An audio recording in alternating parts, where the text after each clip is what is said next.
نماز جنازہ کہاں پڑھنا چاہیے؟ دیکھیے نماز جنازہ کو مسجد کے اندر پڑھنا جائز ہے، مسجد کے اندر نماز جنازہ پڑھی جا سکتی ہے۔ حضرت عباد بن عبداللہ بن زبیر حضرت عائشہ سے بیان کرتے ہیں کہ جب حضرت سعد بن ابی وقاص رضی اللہ عنہ کا انتقال ہو گیا تو نبی کریم صلی اللہ علیہ وسلم کی بیویوں کے پاس بھیجا گیا، خبر پہنچائی گئی کہ حضرت سعد کا جنازہ مسجد کے قریب سے گزر رہا ہے، تو لہذا انہیں جب بتایا گیا اور مسجد کے اندر ان کے جنازے کو لایا گیا، تمام ازواج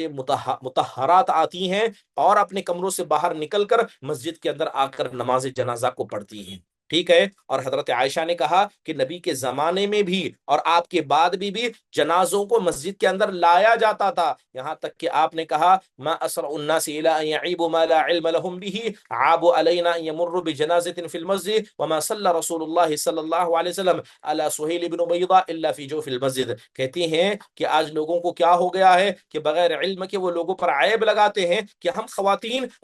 نماز جنازہ کے لیے مسجد پہنچتی ہیں تو لوگ عیب لگاتے ہیں، جبکہ اللہ کے نبی نے سہیل بن بیضاء کی نماز جنازہ یہ مسجد کے اندر پڑھائی تھی۔ یہ کون گواہی دے رہی ہیں؟ حضرت عائشہ رضی اللہ عنہ گواہی دے رہی ہیں۔ حضرت عبداللہ بن عمر نے کہا کہ جب حضرت عمر بن خطاب کا انتقال ہوا، جو مسجد کے اندر ہی ان کو کیا ہے زخمی کیا گیا تھا، ان کی نماز جنازہ بھی مسجد نبوی کے اندر پڑھی گئی تھی، تو پتہ یہ چلا کہ مسجد کے اندر نماز جنازہ پڑھی جا سکتی ہے، جیسے کہ حدیث کے روح سے ثابت ہے۔